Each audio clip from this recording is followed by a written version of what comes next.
الحمد لله رب العالمين والصلاة والسلام على سيد المرسلين وعلى آله وأصحابه وأزواجه وذرياته أجمعين أما بعد. محترم ناظرین، السلام علیکم ورحمۃ اللہ وبرکاتہ. آج آپ حضرات کی خدمت میں باب المراقبہ کی سب سے پہلی حدیث پیش ہے. یہ بہت ہی اہم حدیث ہے. اس کا ہم ترجمہ پہلے کر لیتے ہیں. عبارت تو نہیں پڑھ سکتے، حدیث کافی لمبی ہے، صرف اس کا ترجمہ پڑھیں گے. اس کے بعد اس کے ایک ایک پوائنٹ پر انشاءاللہ بات کریں گے. بہت ہی اہم حدیث ہے، اسی لیے آپ حضرات کی توجہ مطلوب ہے. بسم اللہ الرحمن الرحیم. اس حدیث کو حدیث جبرائیل بھی کہا جاتا ہے. بسم اللہ الرحمن الرحیم. حضرت عمر بن خطاب رضی اللہ عنہ سے روایت ہے، فرماتے ہیں کہ ہم ایک دن رسول اللہ صلی اللہ علیہ وسلم کے ساتھ بیٹھے ہوئے تھے.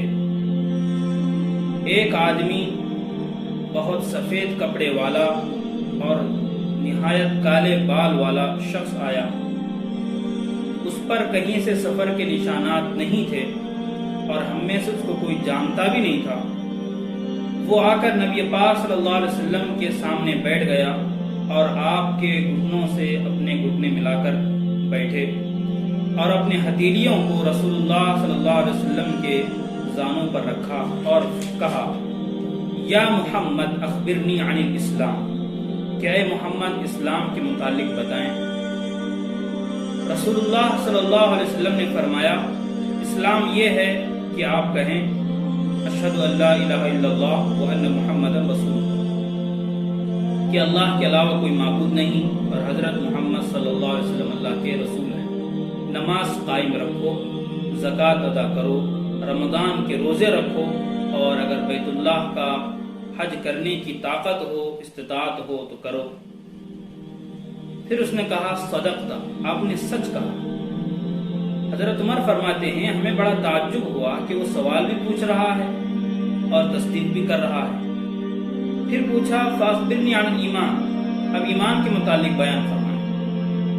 تو رسول اللہ صلی اللہ علیہ وسلم نے ارشاد فرمایا، ایمان یہ ہے کہ آپ اللہ پر ایمان لاؤ، اس کے فرشتوں پر، اس کی کتابوں پر، اس کے رسولوں پر، آخرت کے دن پر، اور اچھی تقدیر پر اور بری تقدیر پر. فرمایا سچ کہا. پھر پوچھا فاخبرنی عن الاحسان، احسان کے متعلق فرمائیں. جواب دیا رسول اللہ صلی اللہ علیہ وسلم نے کہ تم اللہ کی عبادت اس طرح کرو گویا تم اسے دیکھ رہے ہو. اگر تم اسے نہیں دیکھ رہے ہو تو یہ خیال کرو کہ وہ تمہیں دیکھ رہا ہے. پھر پوچھا فاخبرنی عن الساعہ، قیامت کے متعلق بتاؤ. قال ما المسئول عنها بعلم من السائل، تو نبی پاک صلی اللہ علیہ وسلم نے ارشاد فرمایا کہ جس سے پوچھا جا رہا ہے وہ پوچھنے والے سے زیادہ نہیں جانتا. پھر پوچھا فاخبرنی عن اماراتها، اس کی نشانیوں کے بارے میں بتائیں.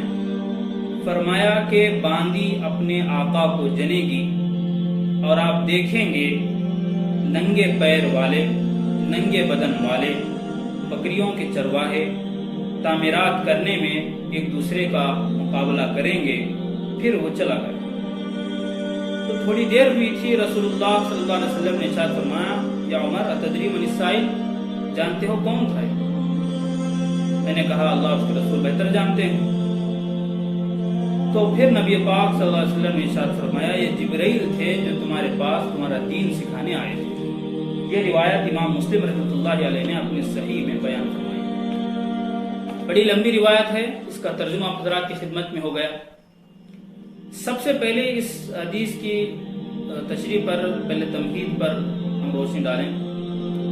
دو چیزیں ہوتی ہیں. ایک ہوتا ہے شان نزول، جو قرآن کے ساتھ خاص ہے کہ کون سی آیت کس موقع پر. شان نزول یعنی پس منظر، بیک گراؤنڈ، کس پس منظر میں یہ آیت نازل ہوئی ہے، وہ چیز ہوتی ہے. اس کو کہتے ہیں شان نزول یا سبب نزول، کہ آیت کیوں نازل ہوئی، کب نازل ہوئی، اس کو کہتے ہیں شان نزول یا سبب نزول. ایک ہوتا ہے حدیث کے متعلق سبب ورود یا شان ورود، یعنی یہ حدیث کیوں بیان کی گئی. اس کا شان ورود، اس حدیث کا یہ بیان کیا جاتا ہے. صحیح مسلم کی بھی روایت ہے کہ رسول اللہ صلی اللہ علیہ وسلم نے فرمایا سلونی، مجھ سے پوچھا کرو میں جواب دوں گا. صحابہ آپ کے ہیبت کی وجہ سے پوچھنے سے بسا اوقات کتراتے تھے، نہیں پوچھتے تھے. تو اللہ کو اپنا دین بھی مکمل کرنا تھا، یہ آخری دور کی بات ہے. تو حضرت جبرائیل علیہ السلام کو بھیجا کہ وہ دین کی بنیادی باتیں پوچھیں اور آپ جواب دیں اور سارے صحابہ سنیں اور اس کے ذریعے پوری امت تک ایک پیغام پہنچے. یہ اس کا شان ورود بیان کیا جاتا ہے.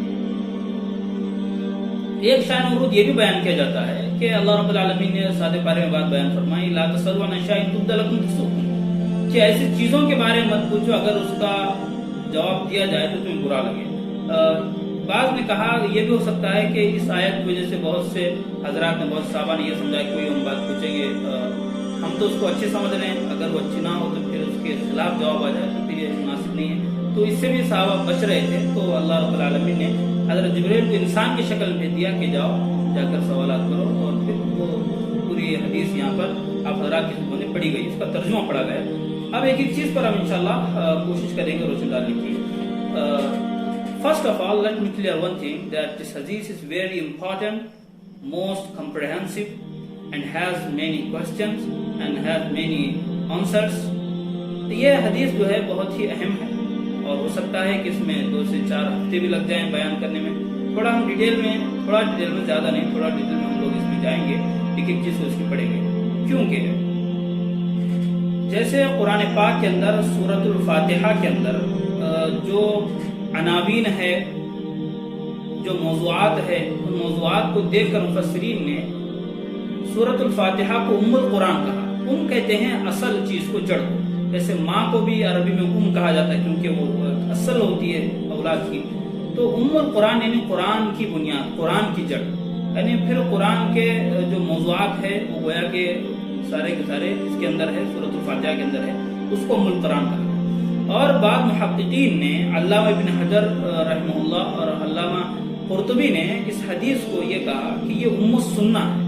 جیسا قرآن کے تحقیقی مضامین اس کے اندر ہے، جیسے اسی طرح حدیث کے تحقیقی مضامین اس حدیث پاک کے اندر ہے، جس حدیث کو حدیث جبرائیل بھی کہا جاتا ہے کیونکہ جبرائیل علیہ السلام کے ذریعے یہ حدیث بیان کی گئی.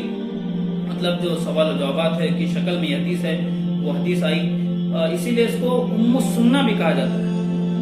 هذا الحديث يصلح يقال له ام السنہ لما تضمنه من حمل علم السنہ، کہ حدیث کا جتنا اس کے اندر علم ہے اس کو دیکھتے ہوئے اس کو ام السنہ کہا جائے، یہ کوئی بعید نہیں، مبالغہ نہیں. یہ بات وہاں پر بیان کی گئی. اور ایک بات بتا دیں، یہ حدیث جو بیان کی گئی ہے یہ انٹرویو کی شکل میں،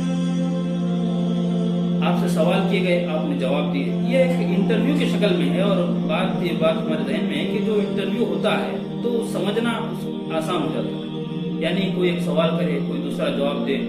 ایسا جب ہوتا ہے، کوئی سیشن ہوتا ہے، ایک تو ہوتا ہے آدمی ایک لگاتار ایک بات بولتا رہے، ایک ہوتا ہے کہ اسی بات کو 2 لوگ بیٹھ کر ایک سوال کرتا رہے اور اسی بات کو جواب دیتا رہے. تو اس کی کیفیت الگ رہتی ہے، اس کی تاثیر الگ رہتی ہے. تو یہ بات، تو سب سے پہلا جو جملہ ہے حدیث پاک کا، بینما نحن جلوس عند رسول اللہ صلی اللہ علیہ وسلم، کہ ہم رسول اللہ صلی اللہ علیہ وسلم کے پاس بیٹھے ہوئے تھے. یعنی آپ صلی اللہ علیہ وسلم کی مجالس لگا کرتی تھی نمازوں کے بعد خاص طور سے.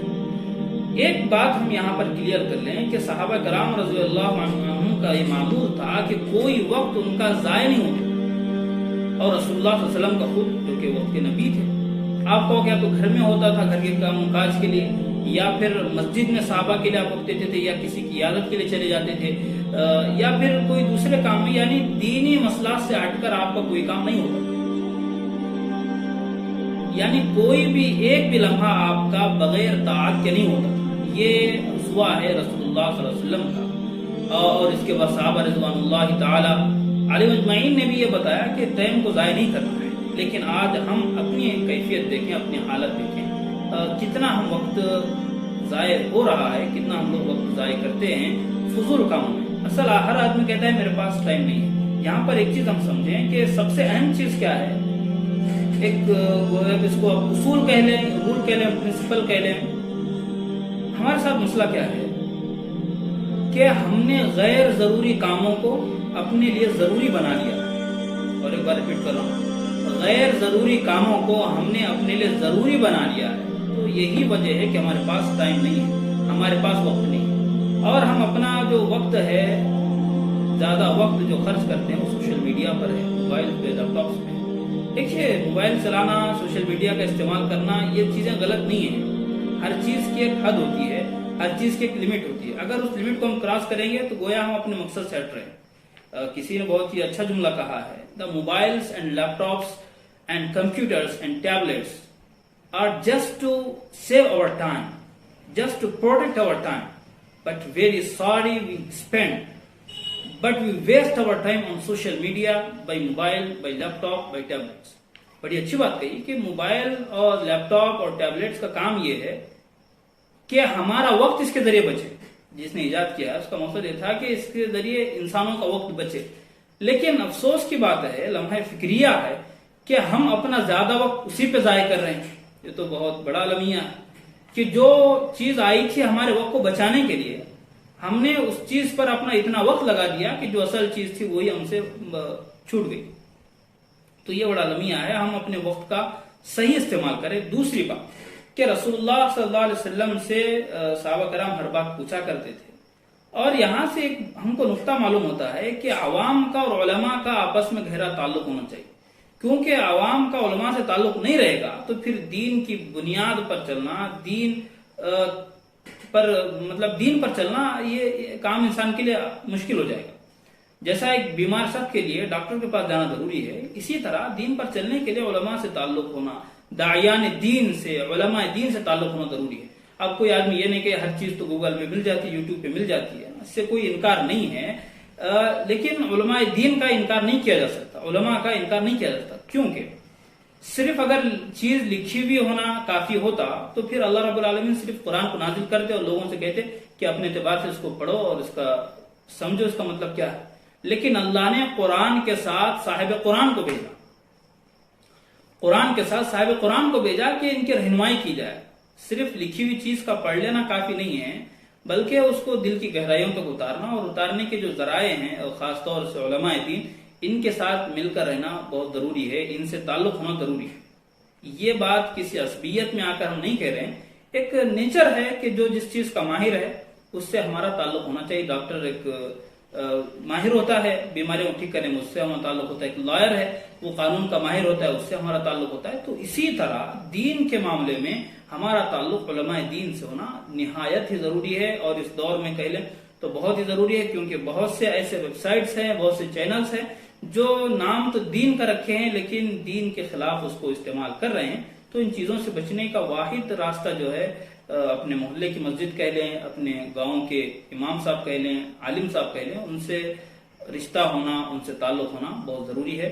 تو آج ہمارے خیال سے وقت زیادہ ہو رہا ہے، تو اسی تمہید پر اپنی بات کو ختم کرتے ہیں. اگلے ہفتے مزید اس حدیث جبرائیل پر جو باتیں ہوگی آپ حضرات کی خدمت میں بیان کی جائیں گی. بہت اہم حدیث ہے، اس کو ضرور ہم سنیں اور آخر تک سنیں تاکہ بات پوری طرح سمجھ میں آ جائے. بسا اوقات ہوتا کیا ہے، ہم بات آج ہی سمجھ جاتے ہیں، اس کے بعد پھر اعتراض بعض چیزوں پر ہونے لگتا ہے، حالانکہ ان اعتراضات کا جواب اگلی بات میں ہوتا ہے.